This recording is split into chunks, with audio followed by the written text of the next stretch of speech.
Welcome, family. Before we get started on today's episode, my mentor, my friend, Phil is hosting a boot camp for federal workers and laid off personnel.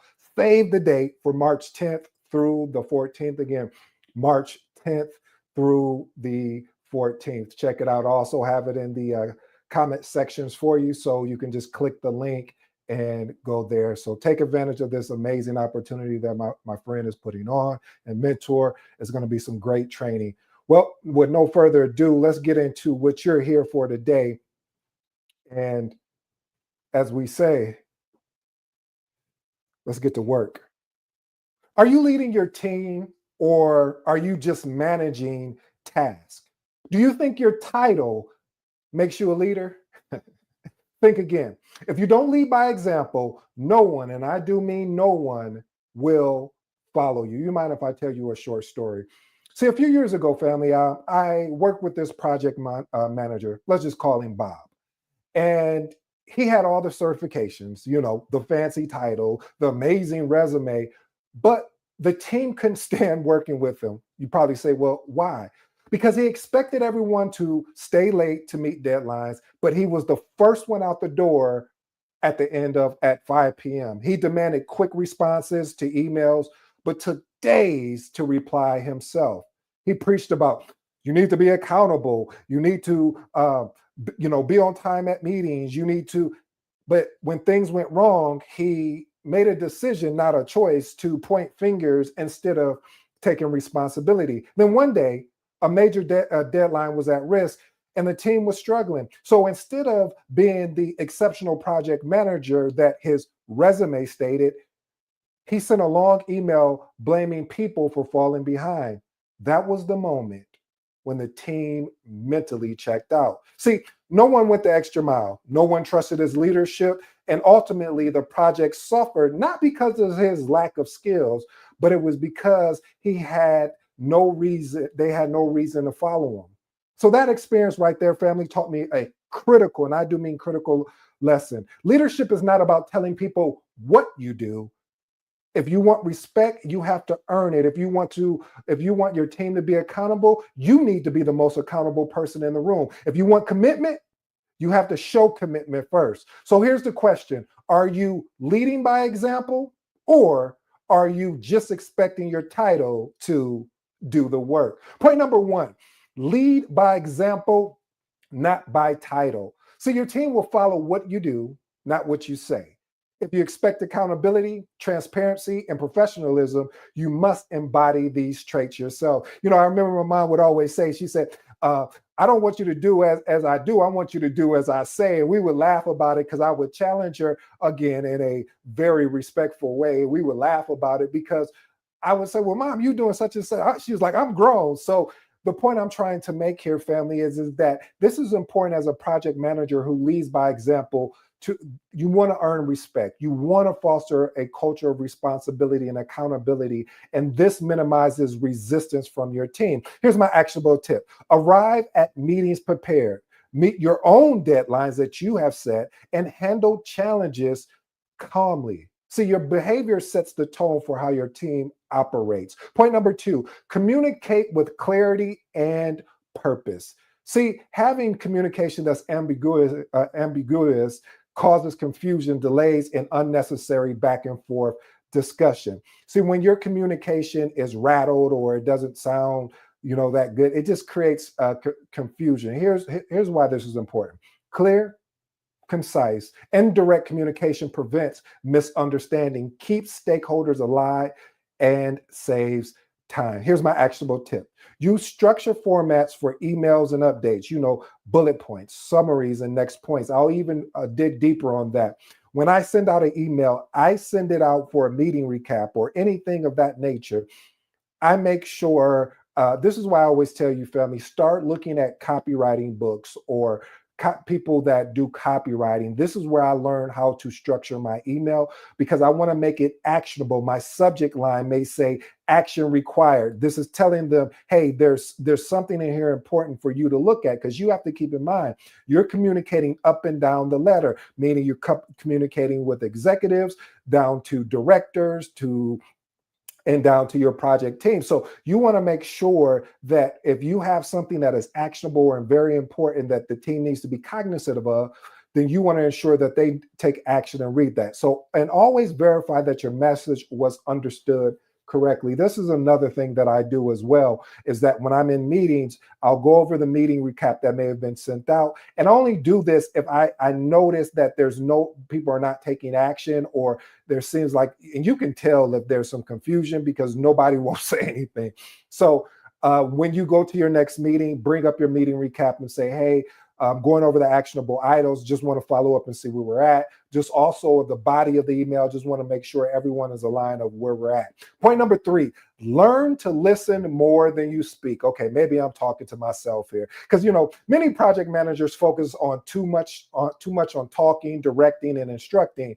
But real leadership involves listening and understanding. When I first started off in my career, family, I had to learn this, and I'm still learning it. I've gotten much better than I was, because when I became a project manager, I thought I was empowered, because I was like, I need to direct them, I need to do this. But I first need to listen to what is the need, and then move forward by directing and having a back and forth conversation. Why is this important? Because listening, you gather insights, you understand team dynamics, and it detects potential issues before they actually escalate. Here's my actionable tip. In meetings, actively take notes, actively listen to what is being said, as well as, I love what one of my mentors said, also learn what is not being said, and then repeat back those key points to confirm an understanding. Another actionable tip here is always ask open-ended questions to encourage discussion. What is an open-ended question? That means that you're not going to ask a question where somebody is going to have the ability to say yes or no. You want to ask, so what did you gather out of today's meeting? This makes them formulate a sentence of what was understood.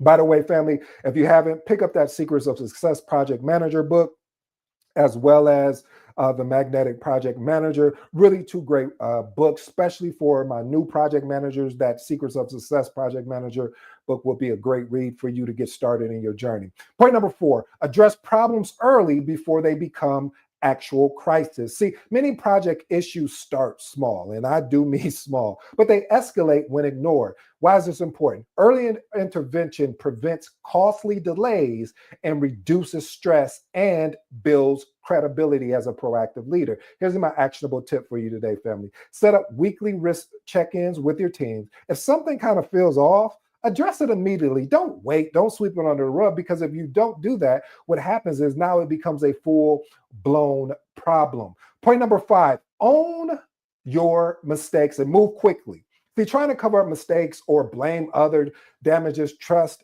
it weakens your leadership. Like I shared with you in the story, which was a real life story, which was crazy, because what happens is that people will be so quick to blame others and don't understand their role or their accountability that they needed to take. See, this is important because team respect leaders who take accountability and work towards, watch this, family, solutions. We always talk about here, we glance at the problem, but we throw everything at the solution rather than dwelling on the actual errors. Here's my actionable tip. If you make a mistake, acknowledge it, explain the lessons learned, and outline corrective actions. And then, like I said, keep just moving forward. Point number 6 is my favorite message. If you're new to the episode, anytime that I say message, this is something you want to pay attention to. This is where you want to get aligned. If you're driving, please keep your hands at, I think, 10 and 6. But seriously, family, waiting for perfection delays results and reduces agility. There's a book that I always recommend for people that have that perfectionism mindset, because I still suffer with it. So from time to time, I have to remind myself. It's called Start Ugly. Again, the book is called Start Ugly. But let's get back to what we're talking about. See, this is important because delivering good enough solutions Faster allows for continuous improvement. Here's my actionable tip. Adapt a agile mindset of a iterative progress delivery and gather feedback and then refine and refine. Point number 7, stay in control of your meetings. Don't let them control you. See, meetings should be productive, not a time consuming obligation. This is why it's important to have an agenda. It's important to even assign people, if they say, hey, I want to talk about certain things, this is what I would recommend. If you're during your project team meetings, I would reach out to the team and ask them, is there anything that they need to talk about during the weekly meeting? Because again, this meeting is for them. We need to understand, hey, what's going on in the project? We need to understand, are you having any impediments or any issues or anything of that nature? Because this helps the meeting, be more productive than like, oh, here we go again. I got to go to another meeting. You want this meeting to be as actionable as it can. This is important because a well-run meeting drives decisions, not choices, but decisions, and reduces inefficiencies. Here's my actionable tip. Again, stick to a strict agenda and stick to time limits if possible. One of the things I also leverage is use a thing called parking lot. What is a parking lot? A parking lot is where if we have an agenda, we're going to get through the agenda. If something comes up during the conversation, we'll put that in a parking lot. And if we have time near the end of the meeting, we'll go ahead and be adaptable to bring that in to talk about it. And in all your meetings with clear next steps.